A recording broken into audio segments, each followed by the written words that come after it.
प्रकाश का परावर्तन, समतल दर्पण में प्रतिबिंब। प्रस्तावना।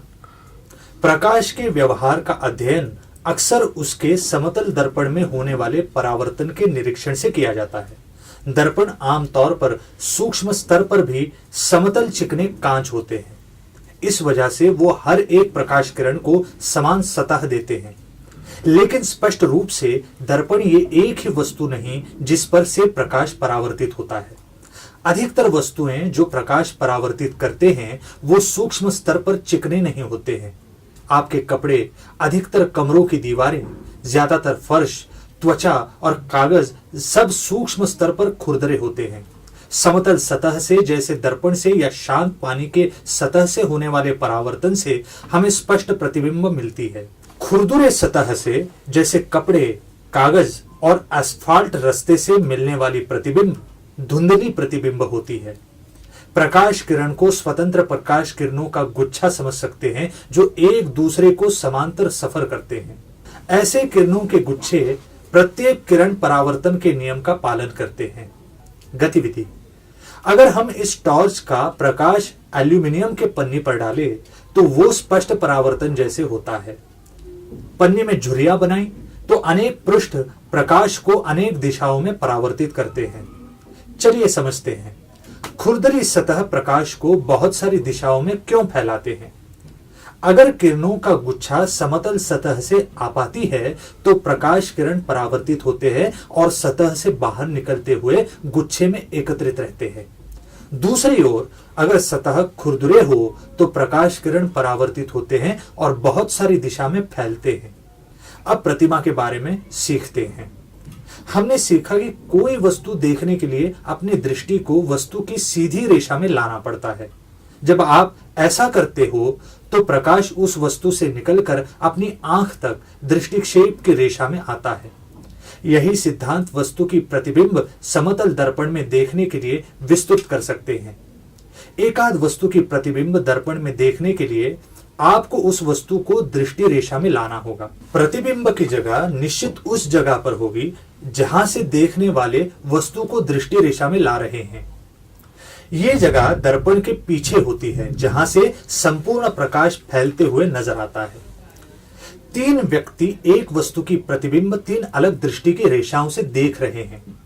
हर व्यक्ति प्रकाश के परावर्तन से दर्पण में बनने वाली प्रतिबिंब जो परावर्तन के नियमानुसार बनी हो वो देखता है।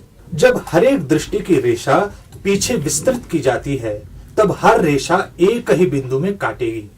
यही बिंदु वस्तु का प्रतिबिंब बिंदु है। गतिविधि। विस्थापन का आभास। ये 6 विद्यार्थी पेंसिल की प्रतिबिंब का स्थान ढूंढने की कोशिश कर रहे हैं। 5 विद्यार्थी समतल दर्पण की दूसरी तरफ है। 6वें विद्यार्थी को उस पेंसिल की प्रतिकृति दी हुई है।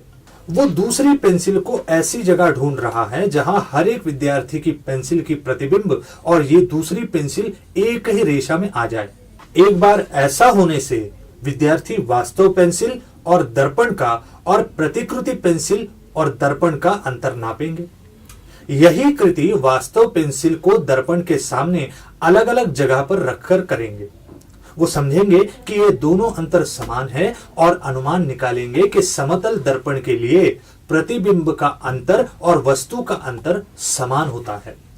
समतल दर्पण के लिए किसी वस्तु की एक ही प्रतिबिंब होती है।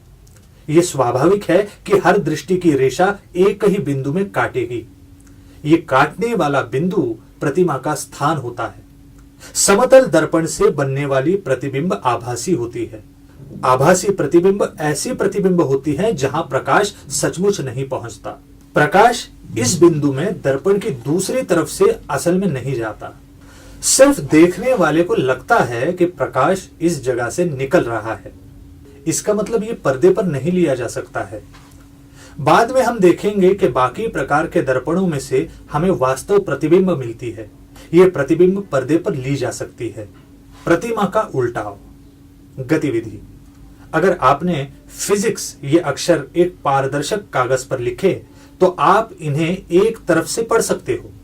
दूसरी तरफ से देखने से अक्षर उल्टे दिखते हैं। अब यही अक्षर एक सादे कागज पर लिखें और इन्हें समतल दर्पण में देखें। दर्पण में दिखने वाले अक्षर बिल्कुल जैसे आपने पारदर्शक कागज पर लिखे अक्षर दूसरी तरफ से देखे थे वैसे हैं। प्रतिमा के दाएं बाएं का उल्टाव ये सिर्फ संबंध के दायरे से है। आपने अपने शर्ट की प्रतिबिंब समतल दर्पण में देखी तो आप शर्ट को सामने की तरफ से देखते हो। यह संदर्भ चौखट का बदलाव है। गतिविधि: एक पारदर्शक कागज ले, उस पर चौखट बनकर उसमें नाप पट्टी जैसे अंक लिखे। अब इसे दर्पण के सामने रखें, उसकी ऊंचाई नापे, प्रतिबिंब की ऊंचाई नापे, ये समान होंगी। यही प्रयोग लंबाई के लिए करें। नोटबुक रख के यही प्रयोग करें।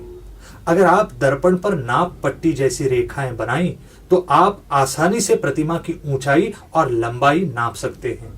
अलग अलग नाप की वस्तुएं रखकर प्रतिमा की लंबाई और ऊंचाई नापे। अगर 27 मिलीमीटर व्यास का सिक्का दर्पण के सामने रखे, जब सिक्के को बहुत पास से देखेंगे तो प्रतिबिंब का व्यास भी 27 मिलीमीटर होगा। इन निरीक्षणों से हम अनुमान निकाल सकते हैं कि प्रतिबिंब और वस्तु का आकार एक समान होता है। प्रतिमा के आयाम का वस्तु के आयाम से अनुपात को प्रतिमा का आवर्धन कहते हैं। समतल दर्पण से बनने वाली प्रतिबिंब का आवर्धन 1 होता है। चुनौती का स्वीकार करें। हमने सीखा कि समतल दर्पण से बनी प्रतिबिंबों के कई विशेष गुणधर्म होते हैं। समतल दर्पण से बनने वाली प्रतिबिंबें आभासी होती हैं। प्रतिबिंबें सीधी और दाएं बाएं उल्टाए होते हैं। वे वस्तु के अंतर के समान अंतर पर होते हैं और वस्तु जितने आकार के होते हैं। इसके बाद हम गोलीय दर्पणों के बारे में पढ़ेंगे।